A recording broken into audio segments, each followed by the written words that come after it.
All right, guys, happy Monday. I'm so excited to share tonight. First of all, welcome to our Team Sweaty Lively Life. I can't ever say that in one phrase. It's such a tongue twister. Welcome to our team call. This is the first one of the new year, which is crazy. It feels like so much time has gone by since the new year. I feel like there's just been so much going on. So much has happened. I'm officially per diem, which is crazy. And today was my first day back at work officially as a per diem nurse, which is such a freeing feeling. And I'm so excited for where we go from here. So with that said, I have a lot I want to share with you tonight, and a lot of it's all about mindset and how to basically turn your struggles into your strengths, make your hard times, make that what fuels you and drives you forward. So, Allie, I'm just trying to mute you. Or here I go. Okay, so I'm going to share my screen and just do a little bit of recognition because we've got some crazy momentum going on already, and it's insane. So we are into week 2 of the new year, and we already are like where we ended the month last month, which to me makes me really, really proud. And it just makes me so excited because I know that there are going to be more names on this board in the next couple weeks. Okay. So congratulations to Leah, because she is just honestly just on crazy fire. And just showing and proving over and over and over again about the fact of, like, if you stay consistent, that momentum is going to grow and it's going to build, and all you have to do is show up and keep showing up, and the good times are going to come. Okay.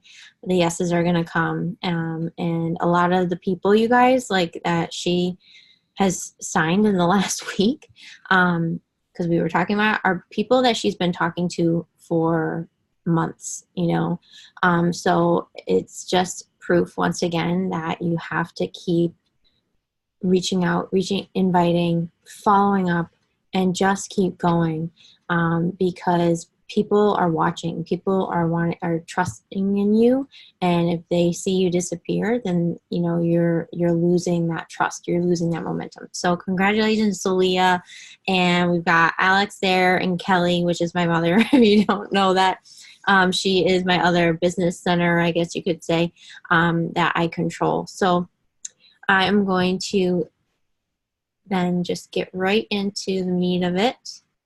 Oops. Didn't mean to do that. Oops, stop share. And reshare. Okay, here we go. All right, so turning your struggles into your superpowers. So I have talked about this a lot. If you guys have been, obviously, some of you have heard me talk about it a lot, of all the stuff that's happened this last year. But pretty much, this 2018 was full of good and bad for me. It was full of huge, momentous times in my life, but it also was full of some of, like, the hardest times for me mentally. Building this business, striking out on a new path, and really, like, trying to navigate that while navigating the life changes I was going through.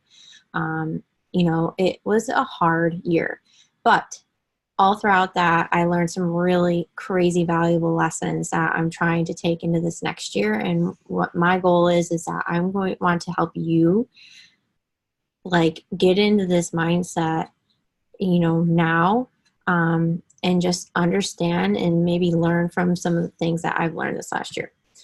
So some of the things that I struggled with this last year were a lot of the things that I know a lot of us struggle with. I had no consistency with my schedule. This was a really big contention for me. It was a big problem for me back when I first started in this journey as a challenger in 2017. What stressed me out the most And I think, obviously this is a part of nursing, is that consistency sort of is a joke when it comes to your schedule. So when I mean consistency with my schedule, I mostly meant like how that translated over to my self-care, and thus from there also how it translated into my business. I didn't have any me time. So again, going back to consistency, I felt like so easily the day got away from me, and what ended up being pushed down on the bottom of the totem pole was my time for myself. Either that meant that I snoozed my alarm too late and I woke up late and I didn't get in my PD, or I didn't get in my workout, or maybe I got in half a workout and no PD, and or I didn't prep my lunches that week or anything like that. I just was like letting myself take sloppy seconds, and that I lacked balance at home. Again, I was letting work and life and the stresses of what was going on in my life bleed into all other areas. I was letting it take control instead of me taking control. And that prevented me from really being present and connecting with my spouse, present and connecting just with people in general in my life that really mattered to me. I let the busy season initially of getting married and being engaged and starting to plan a wedding, I let that kind of take over. I let what I had started to learn, what I knew better from, to let other people's opinions overarch your own, let them, basically, be people pleasing. I let that start to kind of creep back up. Okay. I had my student loan and credit card debt looming over me, and I really didn't, as much as I felt like I was, making some progress, I really wasn't I didn't have a handle on it. I didn't have a clear picture of what and how I was going to pay this off. Especially with the midst of getting married and having a wedding to pay for. I was falling victim to the food temptations at work, where I work. Everyone loves to bake and they love to bring in food. They love to bring in crappy food all the time. Oh, it's I Day. Let's bring in all the chips and dips and all these things for everyone to snack on, because we're all stressed and it's so busy. So it was, I felt like I was just constantly feeling tempted and just out of control, with my eating. And a lot of that comes back to the fact that I wasn't planning, I wasn't prepping ahead and things like that. I was comparing myself to others whoa. So I've been coaching. It will be 2 years of coaching this coming June. And so last fall, going into 2018, I, was still really not secure in who and I was as a coach, as someone who wanted to be a leader. I did not have the confidence, and so that was a struggle for me, for comparing myself to other coaches that I looked up to, or I felt like they were started when I did, but they were further ahead. Just all those self-limiting, thoughts. And then struggling with rejection. So, those first few months of me coaching, I was kind of on my own with it.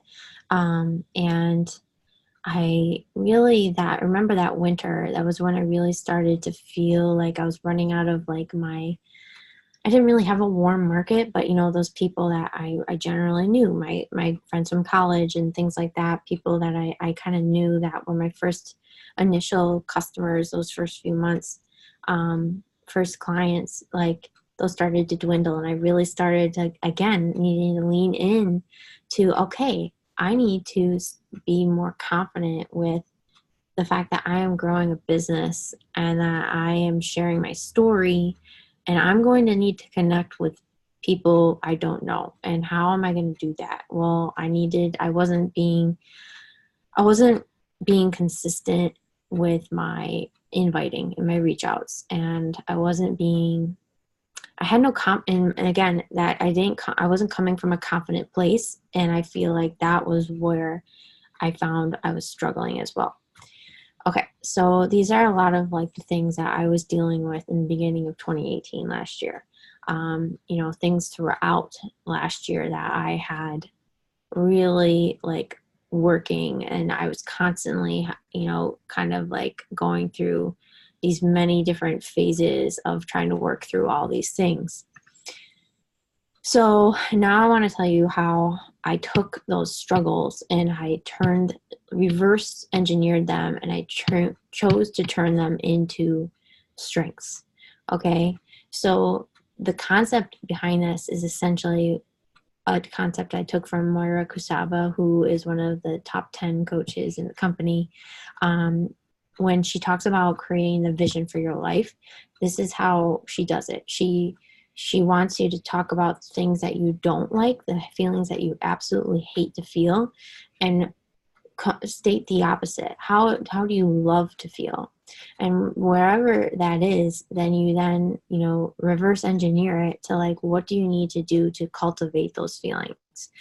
So basically, okay, I lacked in consistency. So I wasn't creating time for myself. So I knew that I don't have control over my work schedule. I don't have control over Nate's schedule. I don't have control over any of that. But I do have control over the hours in which after I wake up and before I go to bed. So I knew that I needed to become consistent in my morning ritual. Even if that didn't matter if I was working at 6 a.m., 8 a.m., 9:30 a.m., 11 a.m., I needed to develop consistency with what I did when my feet hit the floor every morning. And that came down to, how I created my morning routine. And I committed to that, you guys. I committed to my mornings for myself. I can't tell you how many times and how many phases I went through of first deciding that this was going to be my time, 2, making that clear to Nate that I was going to be up before him, and that, I wasn't worried about, X, Y, and Z. I wasn't worried about him. I wasn't worried about him getting up with his alarm. I was worried about, that was my time. And of course, I obviously had to start paying attention to whether he woke up to his alarm or not. But that's my point, is that that's my time for me to kind of get out of, what's going on, everything else, and be in tune with me and my goals. So I committed to that. I set automated timers on my phone. Something that came up once I started creating this space for myself. Of course, every time you do a good thing, every time you make progress, you're going to hit a speed bump. So I made this time for myself. I started to get into this routine. But what started happening is I started creating momentum, and then what I didn't know how to do was then deal with that momentum. So responding to messages all day long, or like trying to respond to messages at work or on my lunch break. And then when I got home from work, that started again. I knew I wanted to be more in tuned and connected with my spouse. I knew I wanted to have that success in my business, but I also needed to learn how to harness in, and I needed to learn how to create boundaries. So I set automated timers on my phone to shut down my apps at a certain time of night. So for me, it's 7 o'clock. 7 o'clock, my phone goes into quiet time. All I get is alerted for my alarms, and I can see text messages. But all my apps go quiet. I don't see any notifications.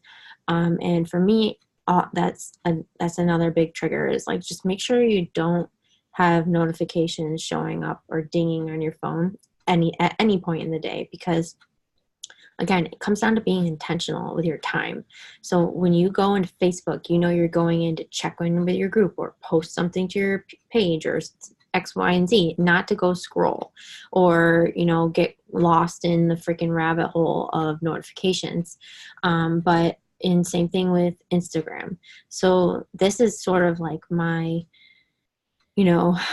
I learned this for myself. And so now I try to pay this forward to, this is one of those objections that you'll hear from people is that, oh, I don't want to be lost in, on social media more. I'm like, honestly, I feel like I've learned how to be on it less.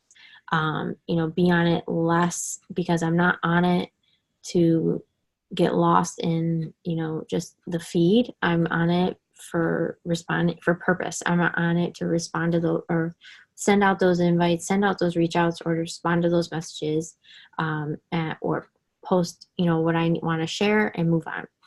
I had to communicate my goals to my spouse. You guys, whoever you immediately, live with or share life with, or, whatever, if you live alone, then that's great because, it's just you, but it's so important that you communicate your goal, what's going on, like communicate your goals, communicate what you're doing so that they know that, yes, you're not on social media just scrolling, looking at other people, or ignore or choosing to not be with them when you're off, doing work in your office. Like, share in them what you're doing and why you're doing it. And I promise you, they're gonna support you. Even if there's a little resistance in the beginning, because we all resist what we don't know, right? So Nate resisted this business because it was foreign to him. Just as when I first got into coaching or heard about coaching, it was foreign to me. So I was like, no, that's not for me. I'm not confident enough, XYZ, all those things. So I had to communicate with him. We scheduled a standing date night, Saturday afternoons. That became our time. Like, no matter what happened throughout the week, if we had to readjust, whatever, if we didn't have that quality time in the evening, which didn't happen a lot, not because of me and not, sticking to my boundaries, but because, of his job and because of the things that we had going on in our life.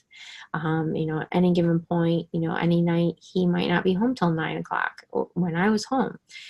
So then things shifted and things would change. And obviously if I had that free time that night, I might do a little bit more work, but that's like what I mean. You have to, create boundaries for yourself. But you also have to understand that, flexibility is necessary, and give myself grace. So that was where I was sort of headed with that, is like, just understand that it's not going to be black and white.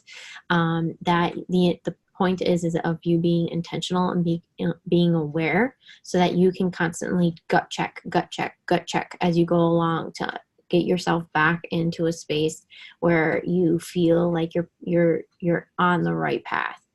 I leaned into what I could control. So I prioritized Nate and myself. And the number one thing that I did not ever sacrifice, once I made this shift, which really ended up happening, last January, I never sacrificed my self-care. It didn't matter if I was arguing with family over something petty, because that happened a lot.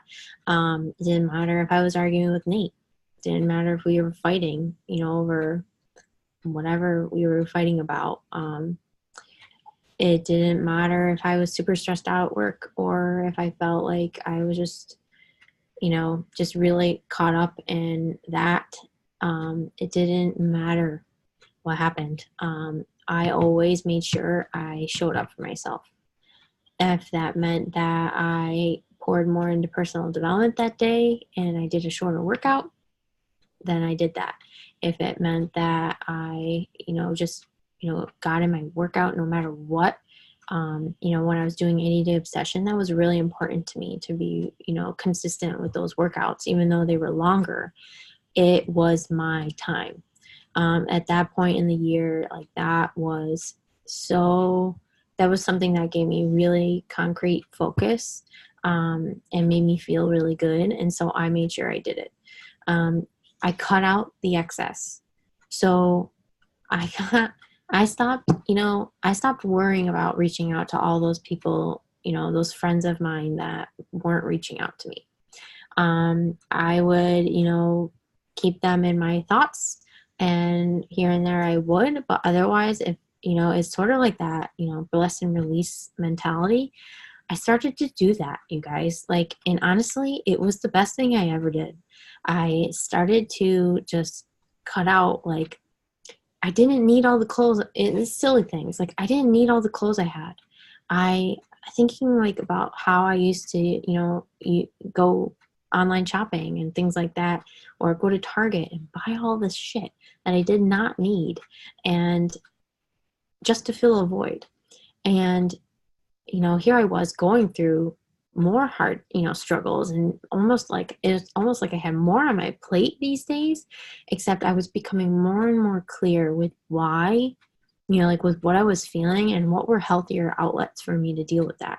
So obviously I've already talked about it, like, for prioritizing, my self-care and those connections that truly matter to me, and those goals that really matter to me, like, what was I working for? I knew I wanted to get, to a better place with more freedom and more, to decrease the stress in my life, to open myself up for new opportunities. So, like, I just kept reminding myself of that. And the more I leaned into that, into that vision, the more I found that I was so easily more able to cut out these negative things.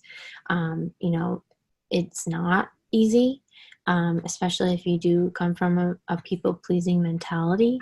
But it's, just super important that you start to recognize who are those people that are draining you. And what are those things that are draining you, and metaphorically and actually physically. So I also committed to meal prepping my lunches and my snacks. Like, I realized that I was feeling, out of control or flustered throughout the week because I was sort of flying by the seat of my pants with my lunch and I wasn't fueling myself well. I was getting my Shaco every day, but I wasn't like really on top of my meal prep. And I kind of like skated by for a little while, but then I started to really realize, like, no, this feels good to go into the week prepared, and at doing that, it just makes everything flow that much smoother. So something like a mindset shift that I kind of want you all to like think about is, check your ego. A lot of this, you guys, comes down to the fact that we like have, experienced things in our past. We developed this have, do, be mindset. So we feel like you need to have something in order to do something, in order to be something. So for example, when it comes to coaching, just because this is what's most prevalent on my mind at the moment, like, I have to have 2,000 followers in order to be a successful coach, or I need to have all my ducks in a row. Like, I need to have a WooFoo form and, an application, all these things. I need to have the scripts and all the stuff in order to do my reach outs, in order to, reach Success Club or be successful as a coach. No, like, the thing is that we need to reverse that mentality.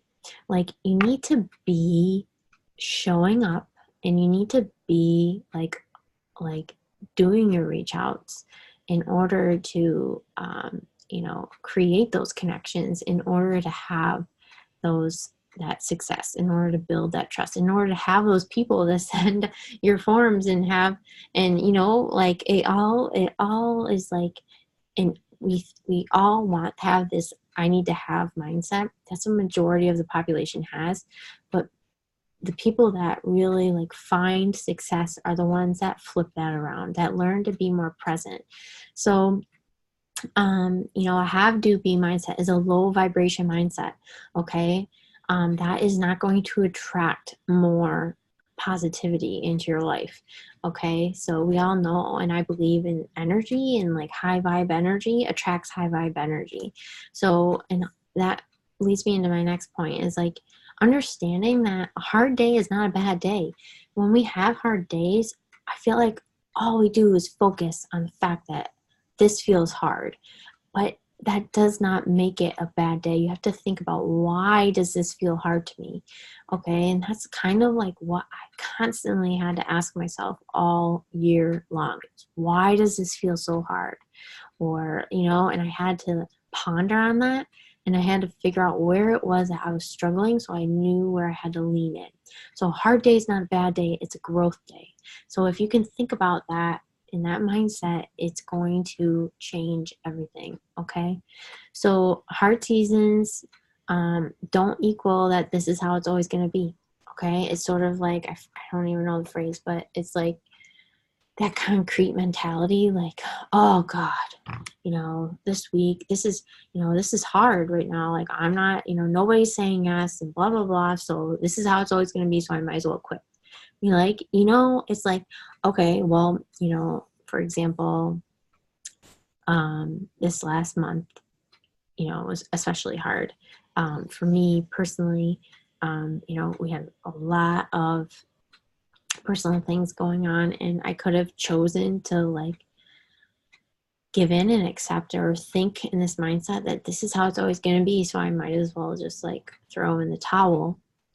Or I could choose to think of that this is simply a learning lesson, a learning season for us, and that if we learn where we're struggling, that we can get through this and we can move on and move past it. So I really truly, like, when I talk to you about how to turn your struggles into strengths, it honestly just comes down to how you're choosing to look at your struggles.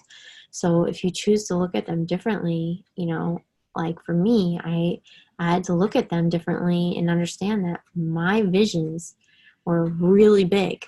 Like, my visions for myself and my life were really big. And if I had these big high vibrations, like, then I was going to have to do a lot of work to get there. Because what do you gotta do? You gotta level up, right? Like, we're all here. Like, if you're not growing, you're dying.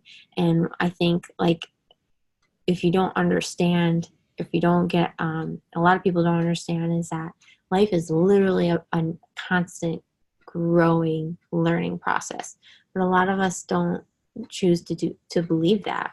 We resist it, and that's where I feel like we find all this hardship and all this resistance and all this constant, cycling of just negativity, falling back into bad habits over and over and over again, because we don't accept that we need to grow. So if you can accept the power within you, honestly, you guys, the light, the love within you is your power. So you're accepting the light within you, you're going to light up the world. So that's one of my favorite quotes from Gabrielle Bernstein. So if you guys can't tell, I'm reading The Universe Has Your Back by Gabrielle Bernstein. And this past month, I did a coach mentorship with Erin Miller from Same Boat Huddle for Create Your Best Life. And I did not complete it to the fullest degree. It's honestly something I'm repeating this month. But it all comes back to realizing and understanding that it's your energy, and that everything is energy. And if all comes down to love and forgiveness, how you treat yourself and how that translates to how you interact in the world. So, think about it. Do you think you need to change your circumstances to change your life? Because you don't. It all comes down to, you need to change your mind, and you need to remember love. And take action out of love, forgiveness, and conviction. So when you meet a hardship, how are you going to choose to respond? Are you going to choose to respond out of negativity, or are you going to choose to take action in a positive manner? Are you going to choose to, you're struggling with your food and your nutrition. Are you going to choose to go, buy groceries and meal prep this weekend? That's an example of taking a negative feeling and choosing to love yourself, and choosing to take, forgive, like, the fact that you felt this way, let it go, and then take action. Accept that the love that shines through you. Declare your commitment to live in that and live in that light, and honor the wounds that I can't read my own sentence. And honor your wounds of your past, okay? So this is honestly something that really is true, and I feel like will resonate with all of you, is the fact that we all have things that have occurred in our past that have changed and have caused us to think the way that we think and feel the way that we feel. And it's okay. That's okay to have those experiences. It's okay. That's our story. That will be our superpower. How we make that a superpower is how we choose to lean into it with love, and how we choose to then take action from those things in a positive way. So it's okay to get mad. It's okay to be stressed. It's okay to be sad. But you need to remember that the power is right here. It's right within you. And you have the choice at any given moment to take an action in a positive way. Okay.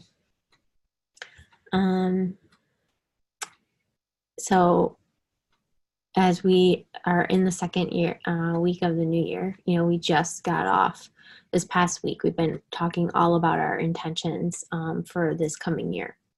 And I love that. And it's so exciting. And it's so great to set all these intentions and to, sort of ride into the year on this, fire. But something I did not realize and recognize going into this last year was that I was going to need to reevaluate that all those things I put on my vision board, it's not okay to just put, 10 things on your vision board, because the life is going to happen. The year is going to, unfold as it may, and things are going to not go as planned. And some of those things you're going to need to understand that you're going to need to reevaluate, and you're going to need to refocus. And so I've, made a point of, reminding myself that it's okay to have visions for my year, but I need to set quarterly goals, like quarterly intentions. And every 3 months, come February, March, I'm going to need to reevaluate where I'm at so I can determine where I'm going and redirect. So the next, these are sort of like my tips for you. Focus on your personal growth and your professional growth unapologetically. So like I said, the number one thing that I never, ever let fall to the wayside this year was my personal, self-care. My personal growth. So reading my personal development or listening to personal development. I won't lie, you guys, like when things got really, really busy, like I didn't hardly pick up a book. So summer months into the fall, like I did not pick up a book. I listened to literally everything because I was riding my car a lot. I was doing things, so I was listening all the time. So just doesn't matter how you get it in, but making sure you get it in. And again, leaning into where I felt like I was struggling. It hit me like a ton of bricks in August that if I wanted if I wanted to lead a successful group of women, if I wanted women that, believed in this as much as I did, then I needed to start acting like a leader. I needed to start hosting team calls, and I needed to lean into that. Even if I was scared and I didn't really know how, I needed to start, and I needed to start failing forward, aka learning, and how I could get better at that and show up better. And, and that's literally what I've been doing for the last 6 months. Establish your daily rituals. So, like for me, my morning routine, that is a daily ritual for me. It doesn't matter if I'm doing it 3 a.m. or 6 a.m. or whatever. Like I do the same things every morning. And along with that, it's understanding that these are adaptable. So just like I said, like whether it has to fluctuate, maybe you're going to be someone that does these, little pockets throughout your day. But be consistent with that. Be consistent with what you do in your pockets, and let that become your ritual. And, that's the way that you're going to make it adaptable, because you're going to make it so it doesn't really necessarily matter, if it's not perfect. Maybe some certain things get cut short here and there, or, whatever, life is going to be, it's not always going to be perfect. But as long as you stay consistent in your efforts, so that way if today wasn't a great day, tomorrow you make it better.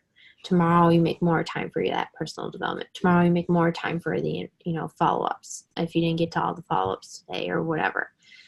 Brain dump at least 5 things you need to do every day in order of importance. This is a tip that I picked up from, I forget if it was Brennan Burchard or Rachel Hollis, but I've been doing it now for, I'd say, about 6 months, where I write down every morning in my notepad. I keep track of my invites, and then right next to it, I have a brain dump. So brain dump, for me, it always goes in order of importance from 1 to 5. So basically, you can't do all of the things, you guys. And if we go into each day with this massive list of all these things that we need to do, we're never going to get anything done, and you're going to constantly feel scatterbrained. So it's important to set 5 realistic goals for yourself every single day. Like, what are the top 5 things that would make me feel most accomplished today, that would move my business forward, that would make me feel good when my head hit the pillow? So for me, it usually starts with invites and follow-ups. Then it goes to posting in my challenge group.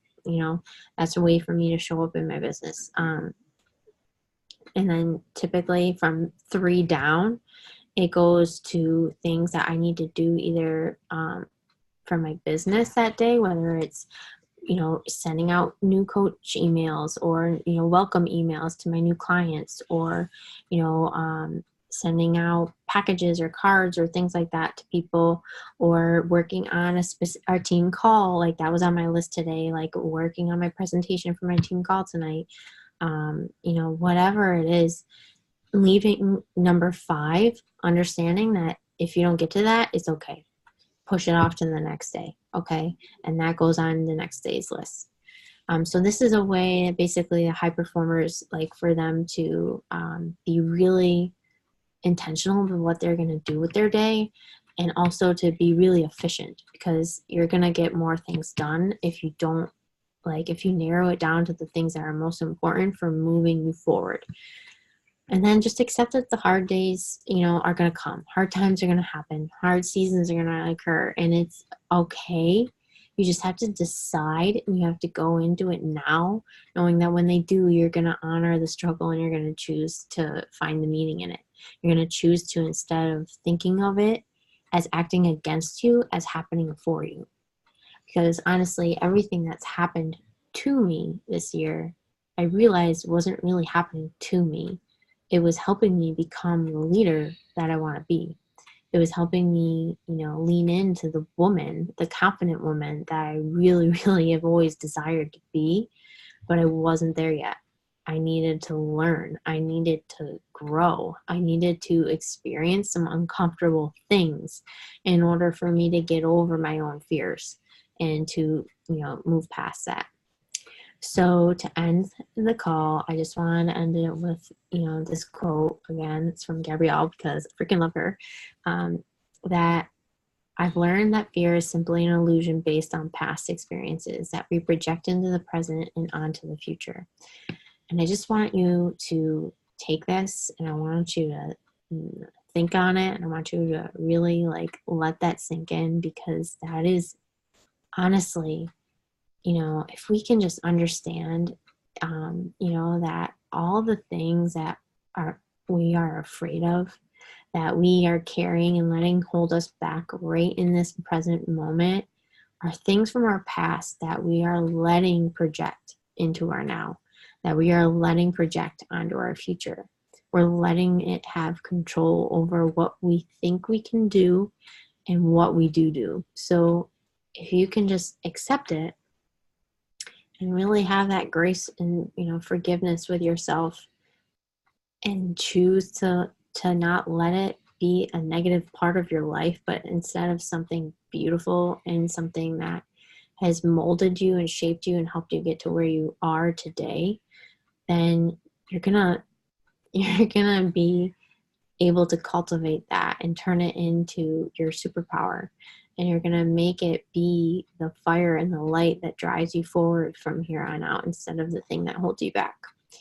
So I hope that this was this is a lot of woo-woo, mushy-gushiness, but I hope that this was helpful for you guys as we are heading into the, next week of the new year, and we're, looking forward, but also reminding you to just be really present and just, as the weeks are happening, to be mindful of what it is that you are really truly trying to feel, and just constantly keeping that in your mind and knowing that it's okay to gut check yourself as you go along, and you're going to need to, but that when you feel this resistance, when you feel a speed bump come along, it's not a sign to turn around and go back.